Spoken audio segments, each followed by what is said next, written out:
Hey everybody, John and Angela here at Heirloom Permaculture. Welcome back. Yeah. So today's video is going to be about raising meat birds. chickens. Right? Yeah, meat birds. Meat birds. I guess you could use whatever species you want. We choose chickens, but a lot of people raise quail and other things. We've done that in the past. Yep. But this is about pastured poultry, and we're going to take you through the steps of how we take them from delivery to brooder to out on grass, where they spend the majority of their time. Right. This is our Joel Salatin style chicken tractor. You've probably seen it in the past in some of our other videos and social media stuff, but ours is only 8 by 10, where Joel's is 10 by 12. Right, but we only do up to 50 birds at a time. Right. So we'll go from there, raising them up, what our process is. We can even talk a little bit about how we process them. We won't do processing in this video, but we can talk about some of the things we use, and also include our feeding schedule. Our by trial and error perfected feeding schedule. We'll save you the steps. So we've gone through and built a spreadsheet for friends of ours that know I like spreadsheets.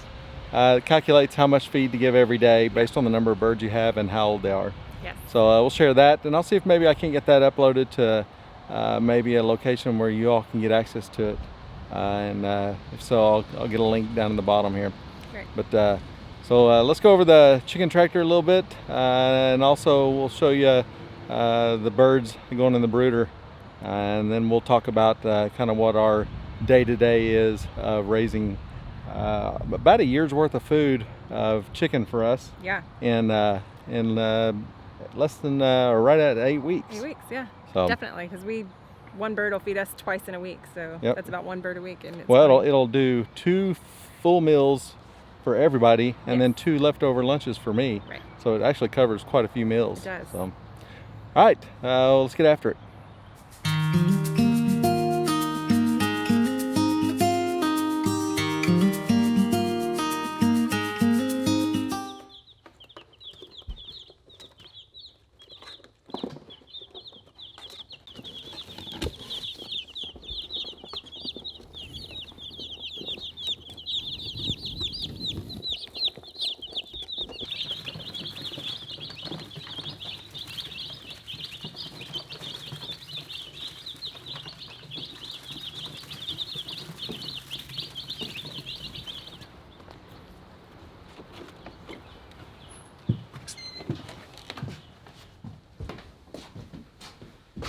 We have this shit all cleaned up.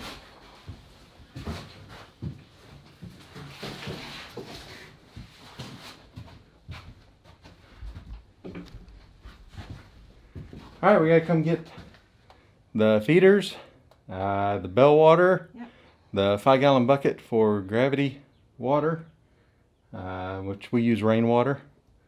What else we need? Is that all? That's all we need. I think that's it for them. So it's a pretty kind of low maintenance setup for the chicken tractor.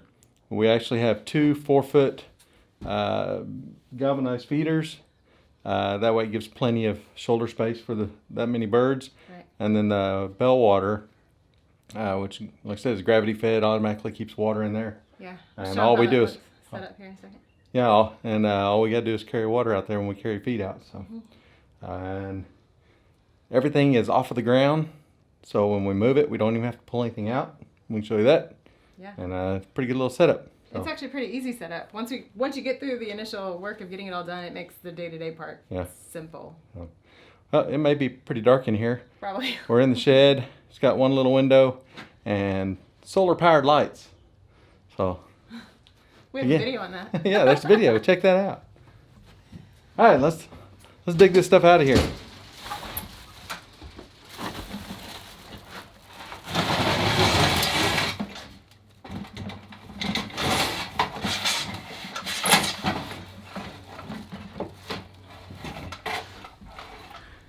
All this stuff has been stashed away since late summer, early fall of 2018.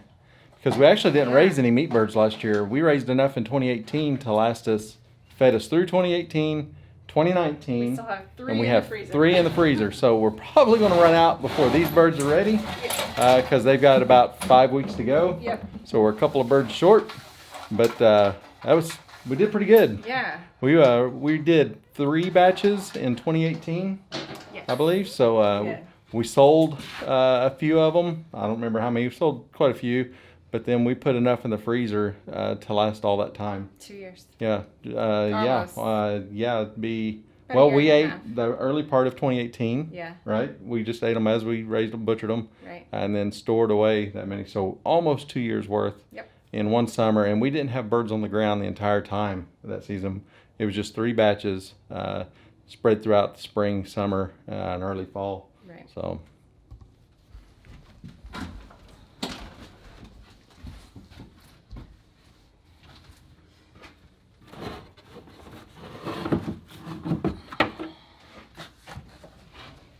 Do we have a? Is it all in that bucket? What's that? The cord or whatever that this hangs on? Yeah. It's probably all in that bucket. And we'll put a link to the water and the feeders. I'm not sure if that water is available on Amazon. I'll try to find you a link for it. I know the feeders, we bought those off Amazon, so we can put a link to that. And I'm sure you got a 5-gallon bucket that you can use. The cord is not in there. Let's have to find whatever hook we used.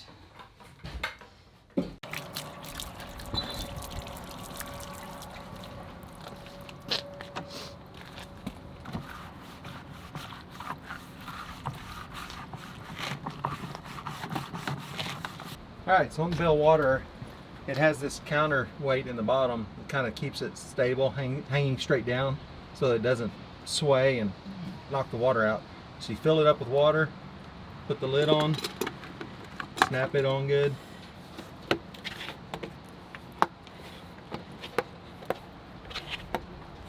And then there's also a nut that screws down to hold that. So this water actually hangs, it doesn't sit on the ground.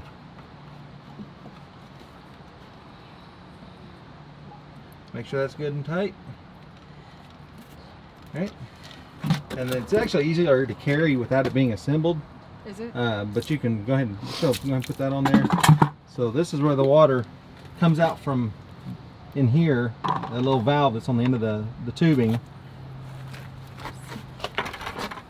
So this, which we don't have the guts in it, we gotta put the guts in it. Yeah. And so as the water, they drink the water out of the rim of this, it gets lighter, and that spring that you saw inside pushes this up. It pushes against the valve that will be inside of here and causes water to come out. It runs down the side, starts filling it back up, and you can adjust that to where it'll shut on and off at the level of water in here that you want. But that's how it works. Just gravity fed water down. The water's waiting at the end of the valve here, which hopefully you've been able to see this and I cut you off. But and then as the water fills this up and pushes it down, it relieves the pressure off of that valve and the water shuts off. And then it's just a cycle. As long as there's water available, it'll just keep filling up. These can actually be hooked up to low pressure water supplies so that you don't have to supply water through a bucket or whatever, but we prefer this. That way it stays real mobile and portable out there. All right, so if y'all are like us, you've got a junk drawer in the house. The catch-all, right? Yeah. So, did we think we had everything ready for these birds? Thought so.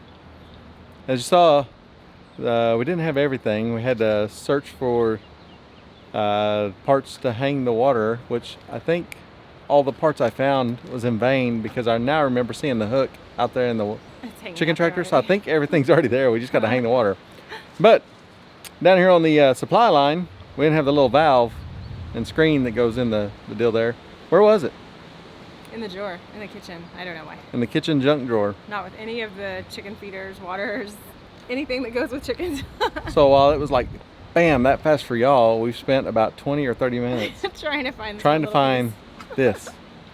The inner workings, the guts, the most important part of the water. And I think what happened is we took it out of the one in the barn to clean it good, because the screen had clogged up, and we put the one out of this water in it just to switch them out fast. Then we cleaned this, and somehow it made it threw it in the drawer. Made it in the junk drawer instead of back out to where all the supplies are. Yeah. So real life. if you'd had a string around your finger while this was in the house, you'd have lost a finger by now. Maybe it was your finger. It wasn't mine, because you said I never wash anything.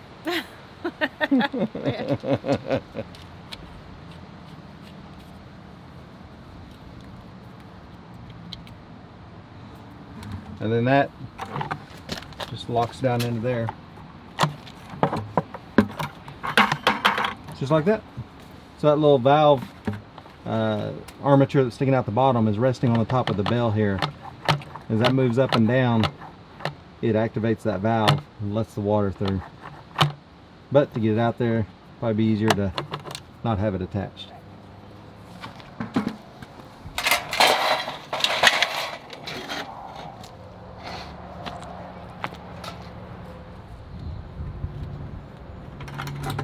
Oh, it's kind of heavy now, ain't it? It is a little heavy now.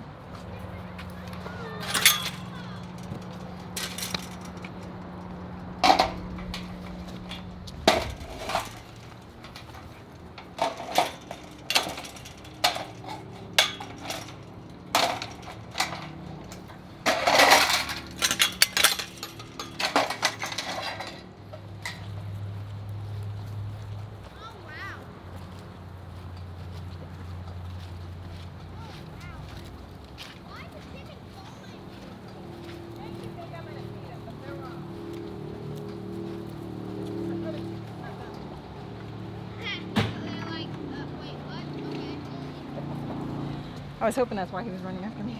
It's like, I got a bucket. Please tell me he's chasing me.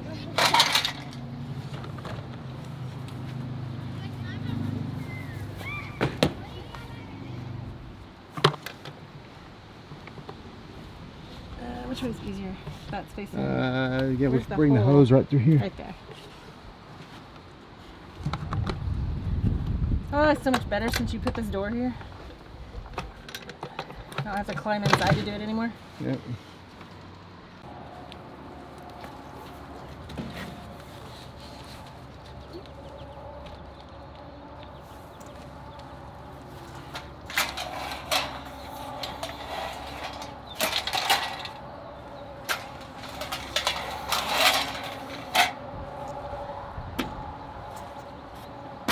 Oh, dang.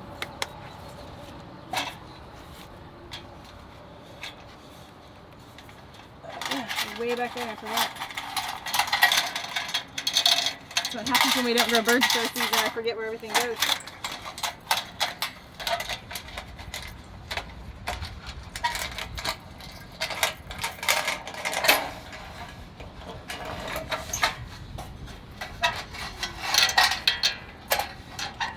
Because I'm higher than that.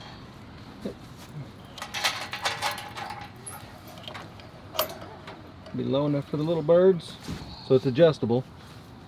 So as they grow, we'll raise it a little higher off the ground.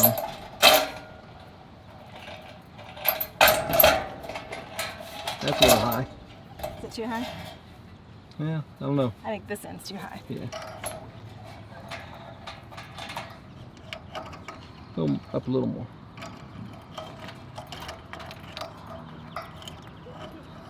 Better? Yep. Slightly cramped. Did you count links so you can hang the next one exactly the same? Yeah, I did. Something like that.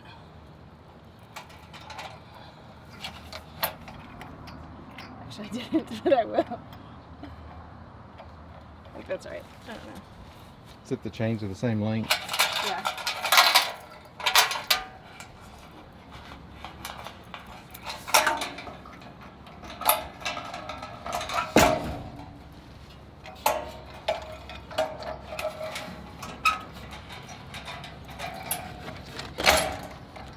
Holy cow. I just heard that thing coming. Don't shut that on me.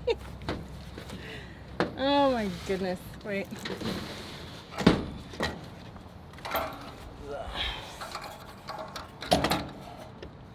we go. So now we're just missing water and birds. And feed. And feed. Yep. So This side opens up also, if you want to show that. It doesn't lift all the way up, just enough we can prop it open and lets a little more airflow through in the summer. This is the north side, so we don't open it in the colder nights or anything, keep the cool breeze off. But in the summer, air can come across ventilate there. So we've only got we got the back side and half of each north and south side covered. Our predominant storm winds are from the west and southwest, so that's why the west side's solid. It also blocks the evening sun, which would be way more intense on them. Keeps them shaded from that. They get first thing morning sun, and they get some breeze in there, some good air circulation, but they're not exposed to high storm winds or the strong evening sun. So for moving it, we attached eye bolts at the bottom, and we've got a rope with quick snaps on it that we should hook on, and we'll grab, usually both of us, so one will get on either side, or she will with one of the kids, and we'll just slide it in the full length of the tractor, one full length.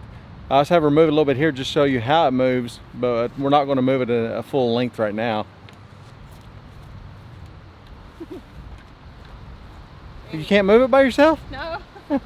So the grass is kind of tall right now. Well, I say it's not tall, but the ground's soft and it's dragging a lot, but you get the idea how we need to move it. Usually one of us will be on each side. We'll keep it dragging. There we go. There she goes. Dragging on the ground so that it doesn't drag over any birds. And after the first week or two in here, they learn, and when you come up and start moving it, they move with it, and you have very little issue with catching birds. So the first week or so, it's kind of rough. It's even worth having somebody maybe open the lid and kind of shoo them with a stick while you're moving it to kind of get them accustomed to moving with it. So.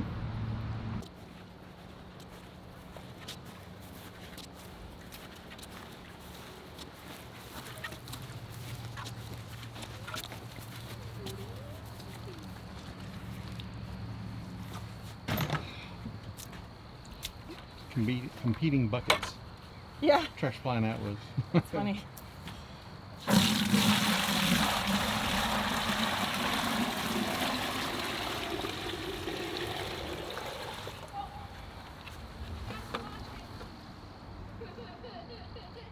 See, it's already filling up. You can't see it though.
Alright, so we're going to let the feeders down just a little bit. You see, it's just a little high for them. But they're going after the grass and bugs like crazy. Oh, we got one under it. Yeah, I'm trying to. Alright, go ahead and let it down. I'll let that side down. Maybe I'll let the inside down. Oh, yeah. Yeah, they're finding it now. They get much heavier. That's going to spin on them.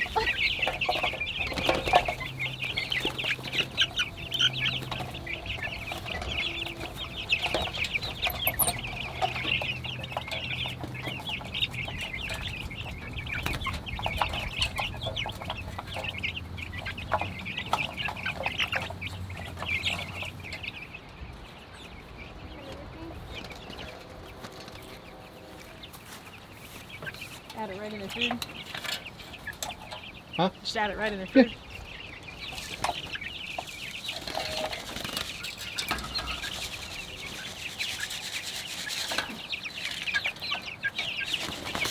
Oh, that's a long stretch.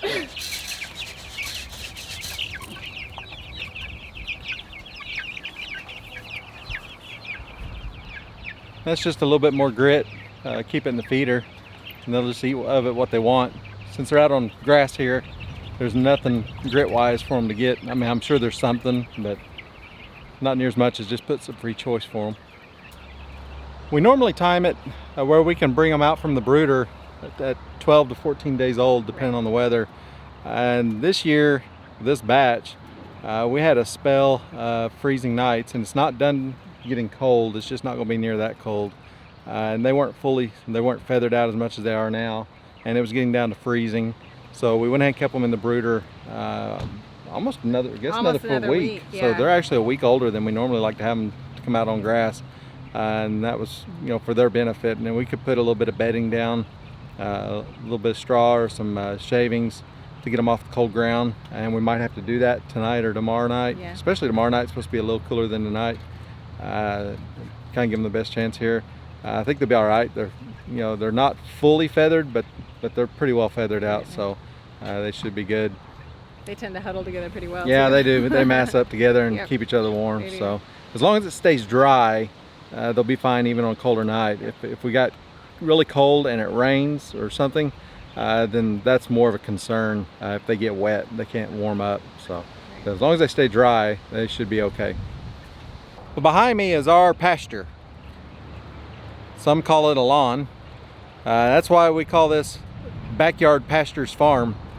So our pastured poultry are raised up in this little 1/4 acre. As far as our movements of this chicken tractor, when they're this age, when we bring them out, like I said, they're about a week older than they'd normally be. When we first start off, we'll move them about every 2 days. We kind of watch how much are they eating down the grass and what is the litter load on the ground. We don't want to have them building up a bunch of litter. It kind of defeats the purpose of being on pasture. So at this point, we'll watch real close. We may move them every other day, but pretty quickly we'll be moving them once a day, so every day.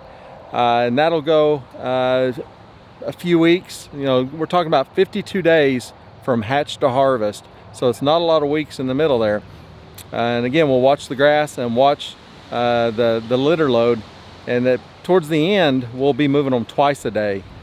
So we're not going by a set schedule so much as watching what's the effect on the ground and the birds. See how they're doing, and we'll this is on a slope, so it stays a little more wet down at the low side, and we got to watch the weather and think about our route that we're going to move this thing. We'll move it down the hill, over, back up, or we may have to go back and forth across the top and slowly work our way down. Our goal is between today and the day we harvest to never put this chicken tractor back on a piece of ground that it's already been on, because we want to give it a break at least until the next patch of birds before we have any birds on there again. And that helps the health of the birds, so we don't have parasite issues, any kind of disease, illness, anything like that. It also gives the ground a break. It allows the nitrogen to be consumed a little bit, so that we don't put too much nitrogen load on the grass. And also, we don't want to just keep eating that grass right back down and you won't have a good balance of different plants and things. We overseed this with cover crop, so that we've got there's vetch, there's rye, there's peas, there's clover, all kinds of things in that mix. And right now it looks mostly like Bermuda because I just recently mowed it, because I need to knock it all down before we put these birds out here. And we've also got our layers out here grazing. We'll probably end up paddocking them off so that the grass really starts to grow where we need for these meat birds. But if you come back and watch some videos in the next few weeks, you'll see this really develops more into, now I don't let it get tall like a traditional pasture, but you will see the diversity in the ground cover that's on it. So let's talk about processing for a minute. This video is obviously not going to have processing in it because the birds aren't ready. But we do process ourselves. Typically we don't process to sell. We process for ourselves. We're raising these birds for ourselves. If we happen to raise a lot extra, Oklahoma is one of the states that you can do 1,000 birds per person on farms processing and sales to other individuals. We can't sell to restaurants, wholesalers, distributors, anything like that. So we do have the option to sell some of the birds we raise that are processed, but that's not the main reason we're doing it. It's not even a reason we're doing it. It's just occasionally we do that. But we have a scalder. We have a plucker, one of the drum style pluckers. So the first time we did this a few years ago, we borrowed one of the exposed finger style pluckers, and it works. It's not quite as efficient as a drum style, but it also makes a really big mess. So quickly we decided we wanted to go to the barrel style where you put the birds inside of it. We did that and we've never looked back. The scalder is great for keeping the water hot, because after you do the kill and bleed out, then you need to scald the bird before you pluck it so that the feathers release. And keeping that water at about 150 degrees and controlling it there. If you're using something like a turkey fryer burner or camp burner, something like that, it can be done, and we've done it, but it is kind of tough having something that's thermostatically controlled, and this one is electric powered.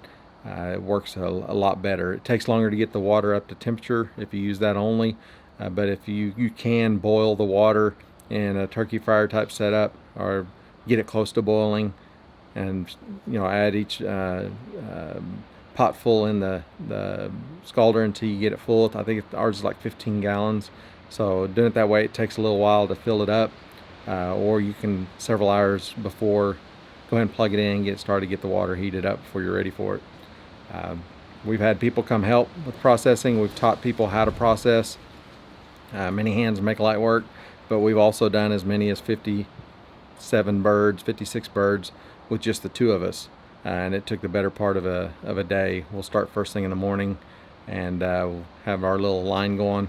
The kids get in there and help most of the time, but there has been the times where it was just me and Angela, and I would gather the birds, and I would dispatch them, scald them and pluck them and give them to her, and she would eviscerate and clean and get them on ice. So again, won't have any video of that in this, but if you all want to see a video of the bird processing, put that in the comments, and when it comes around time, we'll look at making that video. So weighing out the feed for the day is as simple as it sounds. We go to the spreadsheet, see how much we're supposed to feed that day, then we'll come out here, and right outside the door when we walk out to go do chores, first thing we run into is dog food and feed for the broilers. It's right here on the porch. We'll weigh out the feed and take it all out with us. So this is our little setup right here off of the back door, going out the back porch. Feed bucket seals up, keeps out any water, any pests, anything, nothing can get in there to it to run the feed. Got a scale hanging here with a feed bucket off of it. Turn it on, zero it out. We already know how much feed we need for the day.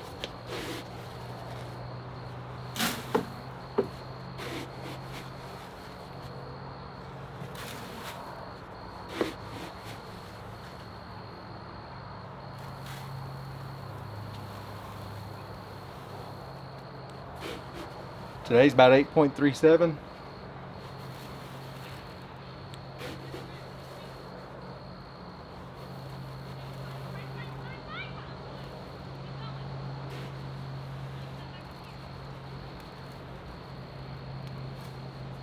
There you go.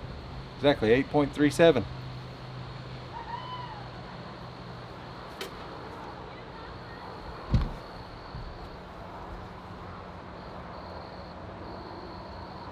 And I'll put a link in the description to one of these feed barrels here. I think it's about 12 gallons. I'll be honest, it's way cheaper to go buy one in person if you've got a farm and ranch store like a Tractor Supply or something like that, Atwoods, where they sell them. The Amazon link is going to cost quite a bit more to get one to your house. But if you don't have the option to go get one in person and you really want one, I'll put that link so you can order one. But it's probably going to cost you close to twice as much. If you're wondering about the feed we use, it is a commercial grower Crumble Feed. It's 18% protein and 2.5% fat, and we'll keep them on that from the time they show up until we harvest them. We also feed this to any of our pullets that are growing up, anything in the grout. And while we're doing that, a lot of times we'll switch even our layers over to it so that we just buy a large quantity of one feed, and we'll put out free choice oyster shell and grip for everything, oyster shell for the layers.